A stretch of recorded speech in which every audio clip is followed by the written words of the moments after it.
ဒီမေတ္တာပို့တဲ့ပုဂ္ဂိုလ်ဟာတစ်ခုခုပေါ်မှာမေတ္တာပို့တော်မှာဆိုစိတ်ကိုအကုန်လွှတ်ချထားရတယ်ကိုယ်နဲ့အသက်မငဲ့ကွက်ပဲတုံ့လို့ချောက်ချခြင်းမရှိရဘူးစိတ်ကညီအေးသောအာယုံကလေးဖြင့်စိုက်ပြီးကြည်နေရတယ်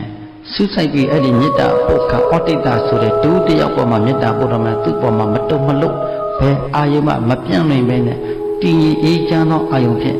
တူတင်ပြီးတော့ကိုယ်ကလည်းခန္ဓာကိုယ်ကြီးကိုဝိပဿနာဉာဏ်နဲ့ထုံမွန်းထားရမှာပေါ့နော်ဝိပဿနာဉာဏ်တို့ပြီးထုံမွန်းထားပြီးအဲ့ဒီဆူဆိုင်ပြီးမေတ္တာလေးပို့တဲ့အခါအဲ့ဒီမေတ္တာတည်းထိရောက်တယ်ဗျတော်ထိရောက်တယ်နော်ထိရောက်တော့အဲ့ဒီဆွမ်းအားဟာမိမိကိုယ်ကိုရန်သူမရှိဘူးပေါ့ဗျာပြောရင်တော့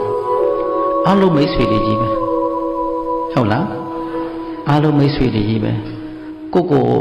ပေါ်မှာရန်သူဆိုတာဒုက္ခပေးမဲ့ရန်သူမရှိဘူး